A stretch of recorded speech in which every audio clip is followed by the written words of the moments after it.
Literal número 1. Enumerar las principales funciones del sistema respiratorio. Primero tenemos el intercambio gaseoso. La principal función del sistema respiratorio es obtener oxígeno desde el ambiente y entregarlo a los diversos tejidos para la producción de energía. En este metabolismo aeróbico celular, el producto principal es el dióxido de carbono, el cual es removido y eliminado a través del sistema respiratorio. El aire inspirado a través de la vía aérea contiene principalmente O2, el cual es transportado por el árbol tráqueo-bronquial hasta los alvéolos. Luego tenemos como segundo punto el equilibrio ácido-base. El sistema respiratorio participa en este equilibrio, removiendo lo que es el CO2.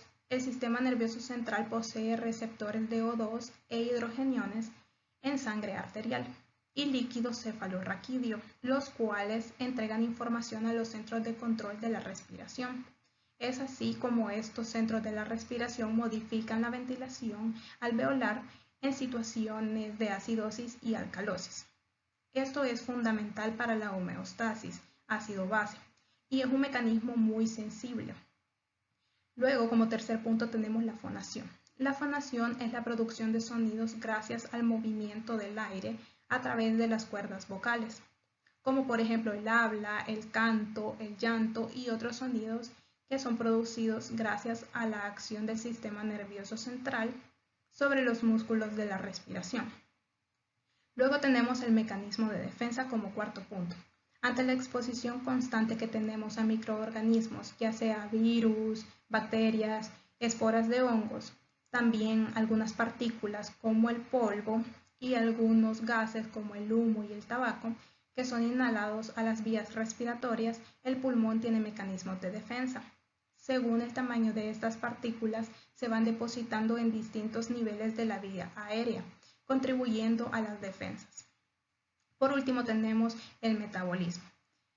Clásicamente los pulmones se consideran inactivos desde el punto de vista metabólico, pero se ha descubierto que las células del epitelio respiratorio son capaces de metabolizar distintos sustratos y aportar energía y nutrientes para sí mismos.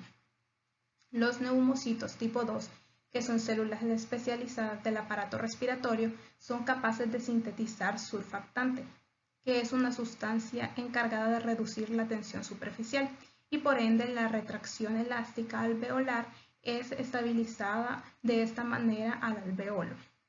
Las células calciformes son capaces de liberar mucus a la vía aérea, cuyo rol de filtrado y eliminación de partículas ya fue descrito. A explicar qué es la mecánica respiratoria. La mecánica respiratoria es un proceso por el cual el aire del ambiente es obligado a entrar en los pulmones, que es la inspiración, y luego el aire alveolar es obligado a salir de ellos, que es la expiración.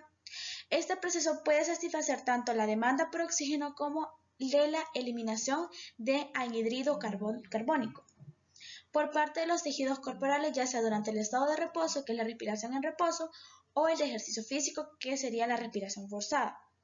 Sin embargo, como los pulmones carecen de movimiento propio, el cambio en el volumen pulmonar se logra cuando ellos pasivamente siguen los movimientos que los músculos respiratorios le imprimen a la caja torácica, en los que ellos están contenidos.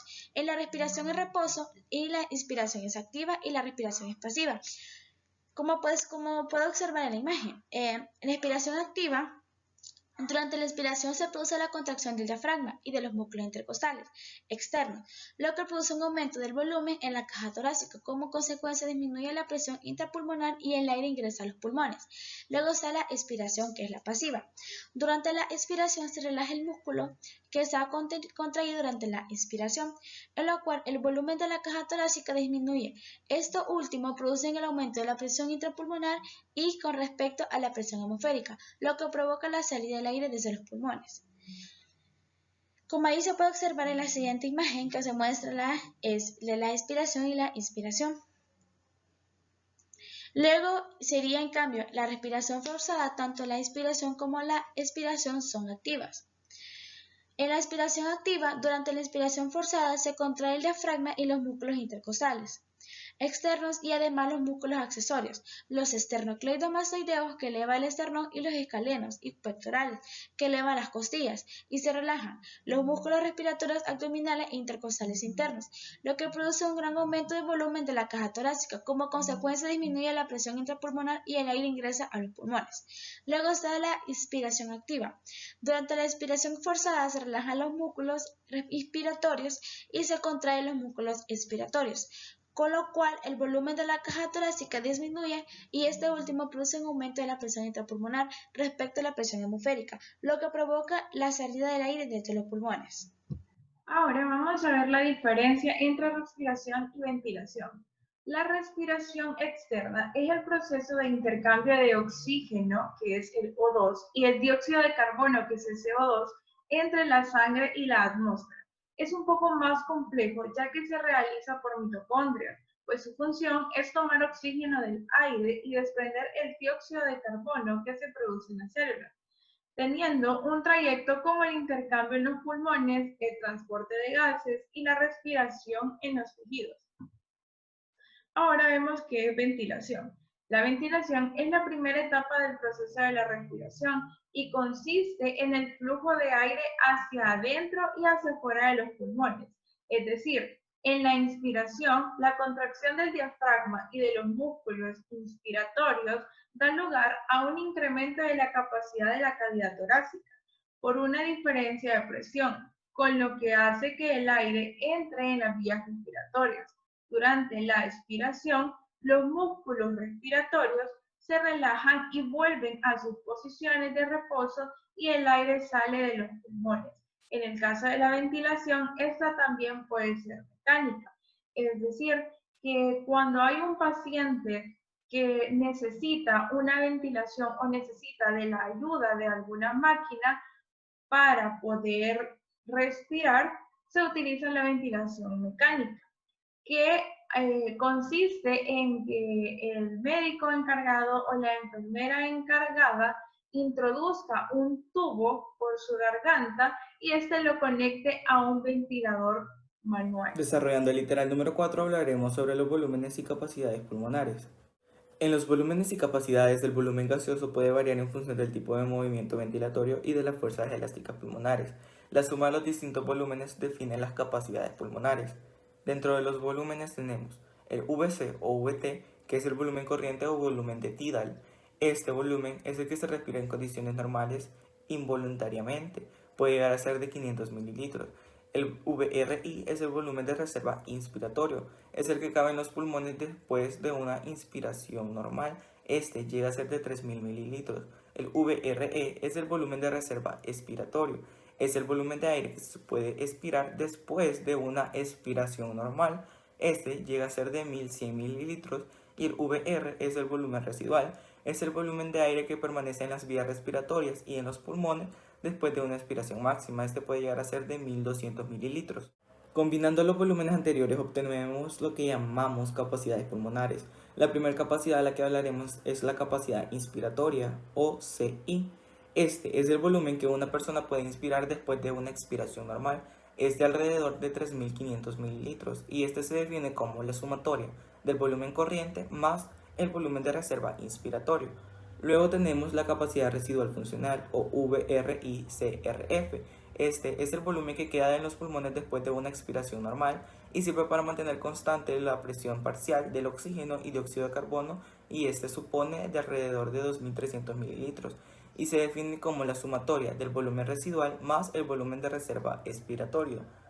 Luego tenemos el VRECV o CVF, que es la capacidad vital o la capacidad vital forzada. Esta es la cantidad de aire que los pulmones son capaces de mover o que se puede expirar tras una expiración profunda. Entonces vamos a definirla como la sumatoria del volumen corriente más el volumen de reserva inspiratorio y más el volumen de reserva expiratorio. Ventilación minuto.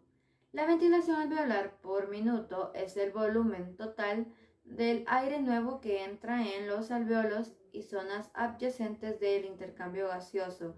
Cada minuto es igual a la frecuencia respiratoria multiplicada por la cantidad del aire nuevo que entra en estas zonas con cada respiración. en donde la fórmula es volumen de la ventilación alveolar por minuto es igual a la frecuencia de la respiración por minuto por volumen corriente menos espacio muerto fisiológico. La ventilación alveolar es uno de los principales factores que determinan las concentraciones de oxígeno y dióxido de carbono en los alveolos. Espacio muerto. El aire que respira una persona nunca llega a las zonas de intercambio gaseoso, sino que simplemente llena las vías aéreas en las que no se produce el intercambio gaseoso, como la nariz, la faringe y la tráquea. A este aire se le llama aire del espacio muerto, porque no es útil para el intercambio gaseoso. En la expiración se expulsa primero el aire del espacio muerto antes que el aire procedente de los alvéolos que llega a la atmósfera. Por lo tanto, el espacio muerto es muy desventajoso para retirar los gases expirados de los pulmones. Medición del volumen del espacio muerto. Primero, la persona tiene que hacer una respiración profunda en donde el O2 va a estar al 100% y este llena el espacio muerto. Parte del oxígeno se mezcla con el aire alveolar, aunque no lo sustituye completamente a este aire. Después la persona expira a través de un medidor de nitrógeno, lo que hace que la primera porción del aire expirado es del espacio muerto de las vías aéreas respiratorias, en donde es 100% O2 y el nitrógeno está en cero. Luego, cuando el aire alveolar comienza a llegar al medidor de nitrógeno, este aumenta rápidamente porque el aire alveolar tiene grandes cantidades de nitrógeno y este se mezcla con el aire del espacio muerto. Después de que se haya expirado aún más aire, ya se ha eliminado todo el aire del espacio muerto de las vías aéreas y solo queda aire alveolar, lo que genera que el nitrógeno haga una meseta igual a su concentración en los alvéolos. El volumen normal en un adulto joven es de 150 mililitros y puede aumentar. La zona gris, como se puede observar en el gráfico, representa el aire que no tiene nitrógeno en su interior. Esta área es una medida del volumen del aire del espacio muerto. En el numeral 6 de las características principales de la espirometría, podríamos decir que este es un examen rápido e indoloro. Sirve para medir la cantidad de aire que puede retener los pulmones y la velocidad de las inhalaciones y exhalaciones. También podríamos decir que está formado por dos piezas, una boquilla y un tubo que está conectado a una máquina que registra y muestra los resultados. Indica a los médicos si los pulmones están funcionando correctamente. Se utiliza para ayudar a diagnosticar y a monitorear las enfermedades que afectan a los pulmones. Se podría decir que periódicamente se puede controlar el estado de los pulmones.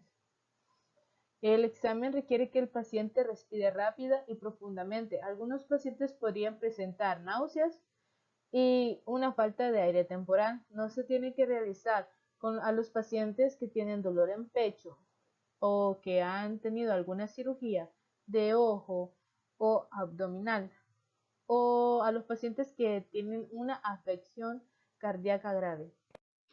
Las aplicaciones clínicas de la espirometría son incuestionables y crecientes.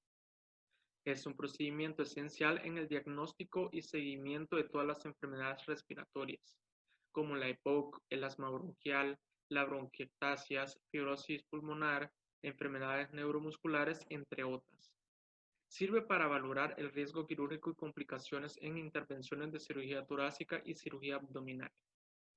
En los últimos años se han descrito diversas e importantes aplicaciones de la espirometría fuera del campo del sistema respiratorio.